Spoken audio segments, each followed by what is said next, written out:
السلام عليكم احلى ناس واحلى متابعين، فضلا وليس امرا اشتركوا في القناه وفعلوا الجرس عشان يوصل لكم كل جديد. لو عندك عزومه ومحتاره تعملي ايه النهارده، الفيديو ده ليكي يا قمر. عزومه هتعمليها ب 200 جنيه وهقول لك على كل خطوات العزومه. وال 200 جنيه دول هيكفوا؟ ايوه طبعا هيكفوا. انتي قولي بس كده يا رب يزيد وبارك، وتوكلي على الرحمن كده، وان شاء الله ربنا هيبارك لك في ال 200 جنيه دول وهتعملي احلى عزومه بجد بجد، والكل هيشكرك عليها. طيب هنعمل ايه بقى بالعزومه بتاعت النهارده؟ سامحوني بقى، انا النهارده كده عملت لكم فيديو كده. قلت بدل ما نجيب بقى الورقة والقلم ونتكلم بالورقة والقلم، كنت بعمل أكل كده، وقلت أمشيلكوا الفيديو مع أكلة ال 200 جنيه أو مع عزومة ال 200 جنيه. الناس اللي بتحتار وعندها عزومة ومش عارفة هتعمل إيه، وفي نفس الوقت إمكانياتك يعني هي ال 200 جنيه. وعايزة أقول لكم يعني ال 200 جنيه دي إيه؟ عند ناس هتقول لك إيه دي ال 200 جنيه دي؟ هي بتجيب إيه ال 200 جنيه دي؟ بيجيبوا بيها حاجة حلوة كده وياكلوها وهم قاعدين. عايزة اقولك ال 200 جنيه دي معايا انا هملاها لك بركة، وهقولك على افكار حلوة جدا جدا جدا بال 200 جنيه دي، وكمان هتعزمي بيها ناس تحفة. يعني عزومة ب 200 جنيه وانت قاعدة كده وحاطة رجل على رجل. وان شاء الله هنزل لكم فيديو بتاع 100 جنيه لليوم الواحد، فطار وغداء وعشاء. بس خلينا النهارده في عزومة ال 200 جنيه. هنعمل ايه في عزومة ال 200 جنيه؟ بجد هنعمل أكلة تحفة والكل بيحبها جدا جدا، والكل هيشكرك عليها. وطبعا الناس اللي حابة المشتريات بالتفصيل بتاعة العزومة، انا هكتب لكم كل حاجة اشتريتها بال 200 جنيه في التعليقات تحت الفيديو. خديها سكرين شوت واشتري كل حاجة مكتوبة فيها، وربنا يا رب يمليها لكم بركة ويمليها لي بركة، وربنا يا رب يرزقنا جميعا برزق عيالنا، اللهم امين. فضلا وليس امرا اشتركوا في القناة وفعلوا الجرس عشان يوصل لكم كل جديد. ويلا بينا نشوف مع بعض ال 200 جنيه دي هنجيب بيها ايه. عزومة ال 200 جنيه هنجيب نص كيلو بانيه مثلا، هيعمل 95 جنيه. تمام تمام. وهتقطعيه قطع صغيرة جدا مثلا قد عقلة الصباع كده. وهتجيبي ب10 جنيه زيتون مخلي. تمام. وتقطعيه برضو تقطيع صغننة كده. وهتجيبي فلفلتين، فلفل احمر وفلفل اصفر مثلا، هيعملوا في حدود 15 جنيه مثلا، يعني ما تزوديش عن كده. يعني انت هتضيفيهم على الميزانة وعلى قد ما هيوزنوا معاكي. والبصل ده طبعا بيبقى في البيت، يعني بصلتين اتنين يعني في البيت، مش مهم نضيفهم في ال 200 جنيه، يعني اكيد البصلتين دول موجودين في البيت. تمام كده. الله اكبر الله اعظم. دلوقتي بس الاذان بيأذن، فهفصل الفيديو وارجع اكمل لكم بعد ما الاذان يخلص. الله اكبر ولك الحمد.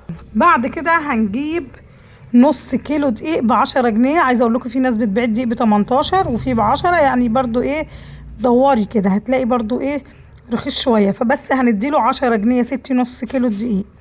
كيلو لبن ب35 جنيه. كيلو مكرونه قلم او شرايط حسب اللي بتحبيه. الكيلو بكام؟ ب22 وساعات بيبقى ب24. تمام. مكعبين مرق الدجاج. تمام. وهتجيبي 2 كيلو بطاطا اللي هي ب10 جنيه دي رفيعة، حجمها رفيع شوية بتبقى رخيصة. واعتبري بقى ان البطاطا دي كده ايه الحلو اللي هتعمليه في العزومة. تمام. انت كده عملتي حلو وحادق في العزومة. طيب هنجيب ايه كمان؟ تمام كده يا قمر. هنعمل بقى ايه؟ صينيتين مكرونة بقى بالبشاميل. طبعا احنا جايبين كيلو مكرونة، فانت هتعملي صينيتين اللي هي الوسط. الطقم بيبقى 3 صواني. هتعملي بقى ايه الصينيه الوسط والصينيه الصغيره، يبقى كده عملتي صينيتين مكرونه بشاميل.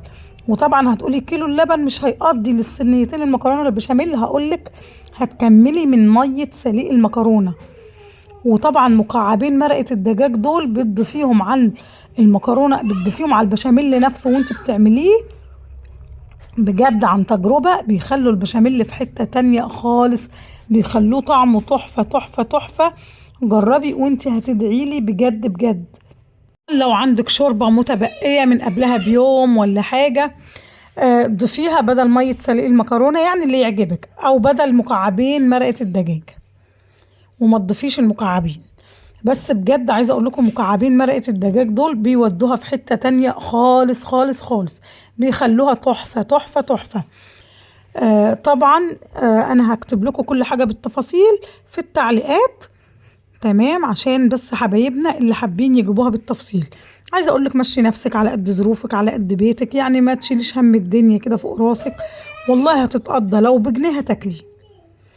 فان شاء الله خير، بس عودي نفسك لما يبقى معاكي مثلا مبلغ من المال، يعني اخرجي منه ولو جزء بسيط جدا جدا، اخرجيه كده بنية الفرج، وان شاء الله ربنا هيفرجها علينا كلنا من اوسع ابوابه يعني. وبعد كده ابتدي اشتري المشتريات اللي انت حباها واللي هتشتريها. وطبعا انا مش بحب الناس اللي هي بتشتري حاجة مثلا ويبقى لك وتيجي اخر الشهر تسدي الفلوس اللي انت اشتريتي بيها حاجات شكك، هتلاقي نفسك ما معكيش. لا، يعني على قد اللي معاكي هاتي، ربع كيلو لحمة على قدك هاتي، معاكي فلوس تجيب كيلو لحمة هاتي كيلو، امشي على قدك، كل واحد بيمشي على قده، وربنا يا رب يرزقنا جميعا. الناس اللي بتقولي بقى انت بتجيبي الفرخة والفرخة بنقسمها على مرتين، يا حبيبتي وانت مزعلة نفسك ليه؟ وانا جبت فلوس منك وقلت لك تعالي صرفي على بيتي وعلى عيالي؟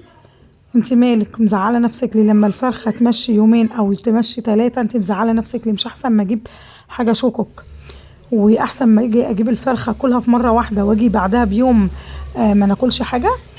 لا، الفرخه انت بتجيبيها مثلا كبيره شويه، بتقسميها على مرتين، تمام كده يا قمر. بتاخدي الجزء اللي هو بتاع الصدر ده تعمليه في يوم بانيه، بيبقى جميل جدًا، والقطع اللي مش هتنفع بانيه يعني ممكن صدر الفرخة ده يمشيكي يومين. هتقولي طب ازاي؟ هقولك يا قمر ازاي.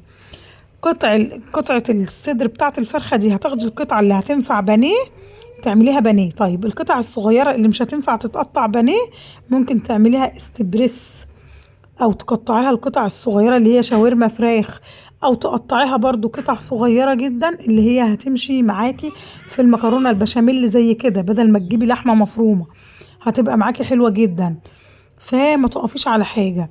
طيب انت ممكن برضو تجيبي ربع كيلو لحمة مفرومة بدل ما تجيبي نص كيلو، برضو النص كيلو ممكن تجيبيه وتعصجيه وتزودي الكمية، تضيفي له بقى بصل كتير وتضيفي له فلفل كتير، تمام، هيعمل معاكي كأنك جايبة كيلو.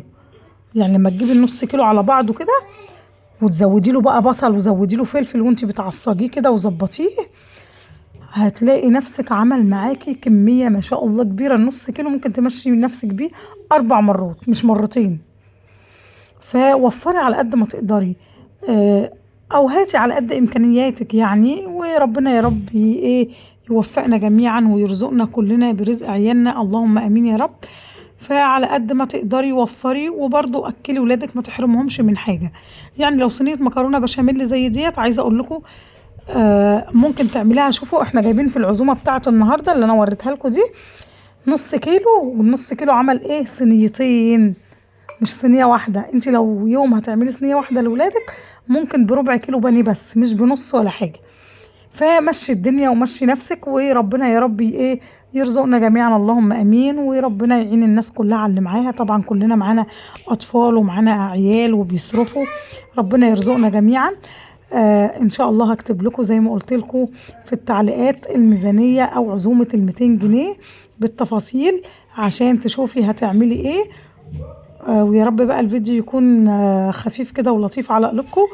وخلاويص اشوفكم في فيديو جديد وفي وصفة جديدة وفي ميزانية جديدة. وما تنسوش فضلا وليس امرا تشتركوا في القناة وتفعلوا الجرس عشان يوصل لكم كل جديد انا بقدمه. سلام عليكم.